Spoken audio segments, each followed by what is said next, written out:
This video features an audio reading of an excerpt from the book Atlantis, the Antediluvian World by Ignatius Donnelly, 1882. This passage deals with the biblical legend of the Tower of Babel and the Great Pyramid of Cholula in Puebla, Mexico. We have seen that the Central Americans possessed striking parallels to the account of the deluge in Genesis. There is also a clearly established legend which singularly resembles the Bible record of the Tower of Babel. Father Duran, in his manuscript Ancient History of New Spain, or Historia Antigua de la Nueva España, AD 1585, quotes from the lips of a native of Cholula, over 100 years old, a version of the legend as to the building of the Great Pyramid of Cholula. It is as follows. In the beginning, before the light of the sun had been created, this land Cholula was in obscurity and darkness, and void of any created thing. All was a plain, without hill or elevation, encircled in every part by water, without tree or created thing. And immediately after the light and the sun arose in the east, there appeared gigantic men of deformed stature, and possessed the land, and desiring to see the nativity of the sun, as well as his occident, proposed to go and seek them. Dividing themselves into two parties, some journeyed to the west, and others toward the east. These traveled until the sea cut off their road, whereupon they determined to return to the place from which they started. And arriving at this place, Cholula, not finding the means of reaching the sun, enamored of his light and beauty, they determined to build a tower so high that its summit should reach the sky. Having collected materials for the purpose, they found a very adhesive clay and bitumen, with which they speedily commenced to build the tower. And having reared it to the greatest possible altitude, so that they say it reached to the sky, the Lord of the heavens, enraged, said to the inhabitants of the sky, "Have you observed how they of the earth have built a high and haughty tower to mount hither, being enamored of the light of the sun and his beauty? Come and confound them, because it is not right that they of the earth, living in the flesh, should mingle with us." Immediately the inhabitants of the sky sallied forth like flashes of lightning. They destroyed the edifice, and divided and scattered its builders to all parts of the earth. One can recognize in this legend the recollection of a highly civilized people, for only a highly civilized people would have attempted such a vast work. Their mental superiority and command of the arts gave them the character of giants who arrived from the east, who had divided into two great emigrations, one moving eastward towards Europe, the other westward towards America.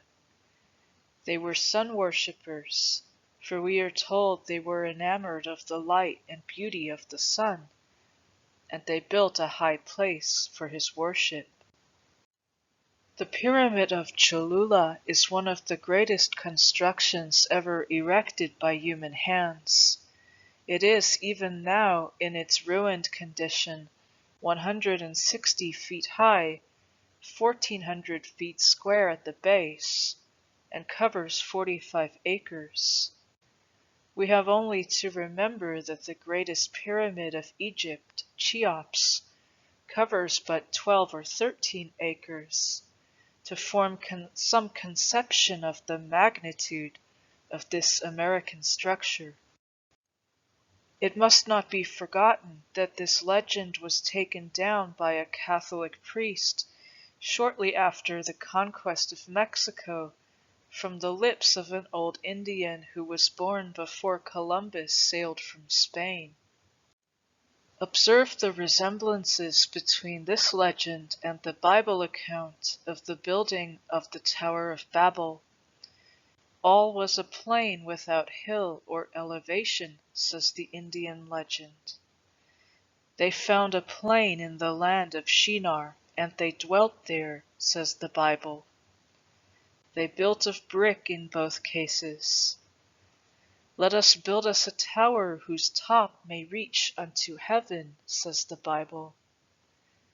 They determined to build a tower so high that its summit should reach the sky, says the Indian legend.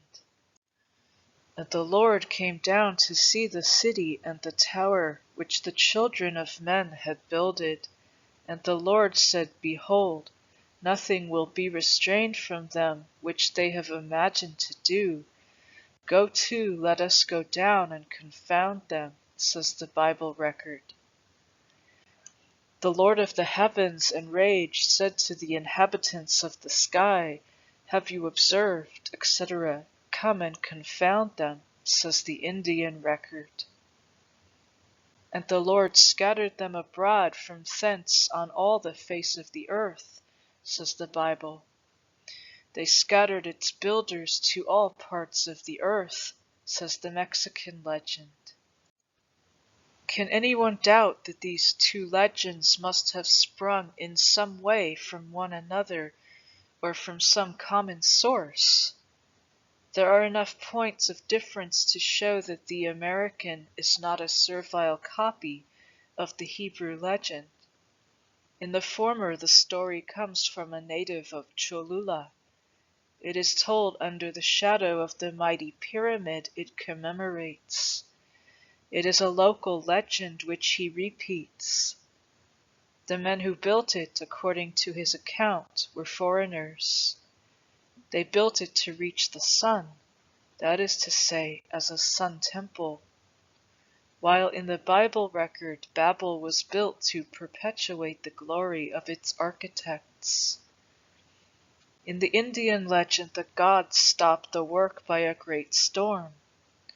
In the Bible account, by confounding the speech of the people. Both legends were probably derived from Atlantis, and referred to some gigantic structure of great height built by that people. And when the story immigrated from the east to the east and west, it was in the one case affixed to the Tower of the Chaldeans, and in the other to the Pyramid of Cholula, precisely as we find the Ark of the Deluge resting upon separate mountain chains all the way from Greece to Armenia. In one form of the Tower of Babel legend, that of the Toltecs, we are told that the Pyramid of Cholula was erected as a means of escape from a second flood, should another occur. But the resemblances between Genesis and the American legends do not stop here.